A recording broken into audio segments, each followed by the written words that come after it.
அல்சர்னா பொதுவா என்ன? அப்படிங்கிறத நம்ம புரிஞ்சுக்கணும். அல்சர் முதல்ல ஏன் வருது? அப்படிங்கிறத நம்ம தெரிஞ்சாதான், அல்சர சரி பண்ண முடியும். இப்ப எனக்கு அல்சர் வந்துருச்சு, கம்பல்சரி நான் சாப்பிட்டே ஆகணும். பட்னி கிடக்கக்கூடாது. பட்னி கிடந்தா எனக்கு அல்சர் வந்துரும். அப்படின்னு சொல்றாங்க, அப்படின்னு நெறைய பேர் சொல்றாங்க. எனக்கு தெரிஞ்சு அது உண்மையா? அப்படின்னா இல்ல. கண்டிப்பாக இல்ல. அல்சர் எப்படி வரும்? அப்படின்னு கேட்டுக்கிட்டீங்கன்னா, இப்ப நம்ம சாப்பிடுற சாப்பாடு உள்ள போய் செரிச்சு, அது ப்ராப்பரா நம்ம உடம்பு எல்லாத்தையும் கழிவுகள வெளியேத்தி, நம்ம உடம்பு கரெக்ட்டா இருந்துச்சு அப்படின்னா, இந்த உடம்புல அல்சர்ன்னு ஒண்ணு வராது. இதுக்கு ஒரு என்ன சொல்லுவாங்க அப்படின்னா, பசித்து புசி. நோய் நாடி நோய் முதல் நாடி, அது தணிக்கும் வாய் நாடி வாய்ப்பச் செயல். அப்போ ஒரு நோய் வர்றதுக்கு முன்னாடி அது ஏன் வந்துச்சு? அது இனிமே வராம இருக்கிறதுக்கு என்ன வழி? அப்படின்னு தேடுனீங்கன்னா, உங்களுக்கு இதுக்கு விடை கிடைக்கும். அல்சர் வந்து உங்களுக்கு எப்படி புண்ணாகுது அப்படின்னு பார்த்தீங்கன்னா, நீங்க சாப்பிட்ட சாப்பாடு இந்த உடம்பு சரிவர செரிக்காம, கழிவுகள ஒரு சில இடத்துல தேங்கிட்டு, மீதி கழிவுகள வெளியேத்தி, அந்த கழிவுகள் நாளாக நாளாக உடம்புல எங்கேயாச்சும் ஒரு இடத்துல ஸ்டோரேஜ் ஆகும். அப்ப அந்த நாட்பட்ட கழிவு இருக்கு பார்த்தீங்களா? அந்த நாட்பட்ட கழிவு ஆக ஆக ஒரு ஸ்டேஜ்ல அது டீகம்போஸ் ஆகும் உள்ள. அது டீகம்போஸ் ஆகி நொதிக்கும்போது, அங்கேருந்து ஹைட்ரோகுளோரிக் ஆசிட் ஃபார்ம் ஆகும். அப்ப அதனுடைய வாயு எங்கெல்லாம் படுதோ, அந்த இடம்லாம் உங்களுக்கு நெஞ்செரிச்சல், ஒரு புளிச்ச ஏப்பம், அதத்தான் நீங்க அல்சர் அப்படிங்கிறீங்க. அது நாளாகி நாளாகி உங்களுக்கு அது புண்ணு ஆயிருச்சுன்னா, அப்புறம் நீங்க எத சாப்பிட்டாலும் உங்களுக்கு எரிச்சலாவே இருக்கும். காரம் இது மாரி எல்லாம் உங்களால சாப்பிட முடியாது. அதனால காரம் சாப்பிடக்கூடாது அப்படின்னு சொல்லுவாங்க. ஆனா அல்சர் வர்றதுக்கான காரணம் என்னன்னா, ஒரு கழிவுன்னு ஒண்ணு உள்ள தேங்குனதுனால தான் அது உருவாச்சு. கழிவுன்னு ஒண்ணு தேங்கலைன்னா உங்க உடம்புல எந்த ஒரு பிரச்சனையுமே இல்ல. பொதுவாவே இந்த உடம்ப நீங்க நல்லா புரிஞ்சுக்கிங்க. இந்த உடம்புல உள்ள எந்த ஒரு பொருளுமே அது கெட்டு போகுமான்னா, கெட்டு போறதுக்கு வாய்ப்பே கிடையாது.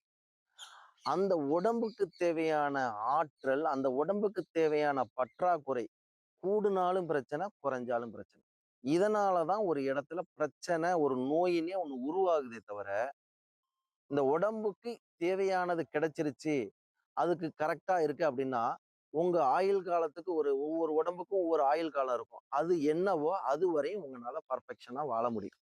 எந்த ஒரு தொந்தரவும் இல்லாம இந்த உடம்பு ஆரோக்கிய நிலையில இருக்கும். இதுதான் உண்மை. இப்ப அத தாண்டி உங்க உடம்புக்குள்ள ஒரு புண்ணு வருது அப்படின்னா, வெளியில இருந்து நீங்க கைய கொட்டோ, இல்ல வேற ஏதோ கொண்டோ உங்க உடம்ப புண்ணாக்க முடியாது. இப்போ உங்க உடம்பு ஏன் புண்ணாகுது அப்படின்னா, அப்ப உடம்புக்கு தேவையில்லாத ஏதோ ஒரு கழிவு உள்ள தேங்கி, அந்த கழிவு கெட்டு போய், அதிலிருந்து ஒரு வாயு, நச்சு வாயு வெளியேறும்போது உங்க குடல புண்ணாக்கிறது. இதத்தான் அல்சர். இதுல வந்து நல்லா பார்த்துக்கிட்டீங்கன்னா, ஆ நம்ப சமஸ்கிருதத்துல ஒரு வார்த்தைகள் இருக்கு. என்ன அப்படின்னா, லங்கனமும் பரம ஔஷதம் அப்படிம்பாங்க. என்ன அதுக்கு அர்த்தம் அப்படின்னு கேட்டீங்கன்னா, பட்டினியே அனைத்திற்கும் மாமருந்துங்கிறாங்க.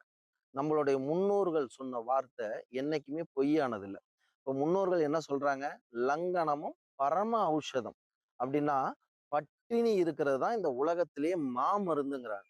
ஆனா நாம என்ன நினைக்கிறோம் அப்படின்னா, சாப்பிடாம இருந்தா எனக்கு அல்சர் வந்துருச்சு. கரெக்ட் டயத்துக்கு சாப்பிட்டா தான் எனக்கு நல்லா இருக்கும் அப்படின்னு நீங்க நினைச்சுக்கிறீங்க. அது ஒரு தவறான புரிதல். 2வது, சார் நான் கரெக்ட்டா தான் சாப்பிடுறேன். நீங்க சொல்ற மாரி எனக்கு கழிவு எல்லாம் தேங்கல. அப்புறம் அத தாண்டி எனக்கு ஏன் சார் அல்சர் வருது அப்படின்னு சில பேர் கேட்கிறாங்க. அல்சர் எப்படியெல்லாம் வரும் அப்படின்னு பார்த்தீங்கன்னா, எல்லாமே இந்த மனம் தான் இந்த உடலை இயக்குது. இந்த மனதுக்கும், இந்த உடலுடைய உறுப்புக்கும் தொடர்பு உண்டு. அப்போ நீங்க எங்கேயாவது ஒரு டிராவல் பண்றீங்க. டிராவல் பண்ணும்போது, நீங்க காலையில கிளம்புறீங்க. மத்தியான சாப்பாட்டுக்கு முன்கூட்டியே ஃபிக்ஸ் பண்ணுவீங்க.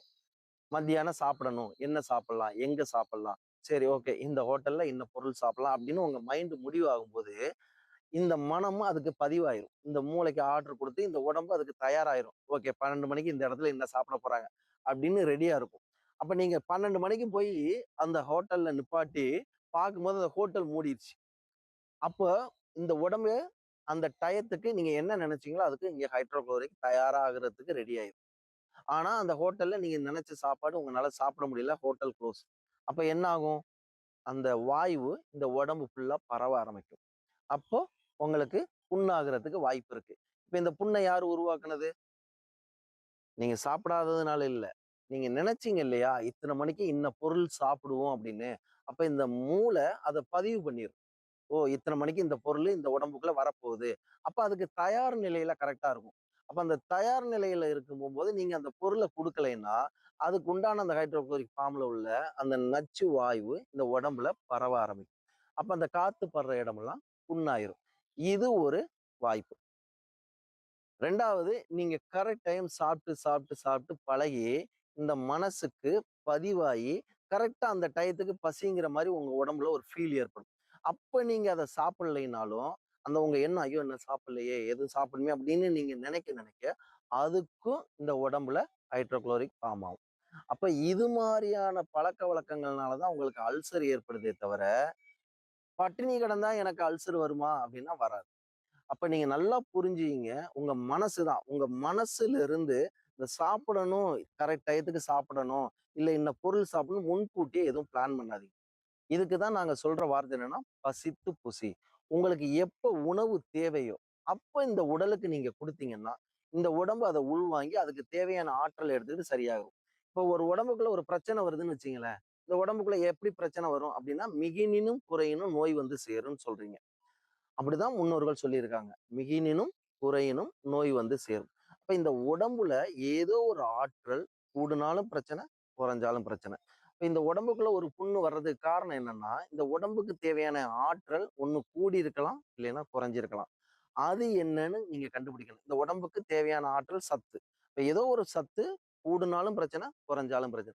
அப்ப நீங்க அந்த பொருள்களை கவனிச்சு முறையா முறையான்னா இந்த உடம்புக்கு எப்ப தேவையோ அப்ப கொடுத்து பழகுனீங்கன்னா இந்த உடம்பு சரிவர இருந்தா இந்த உடம்புல எந்த ஒரு நோய் வர்றதுக்கு வாய்ப்பு இல்லை.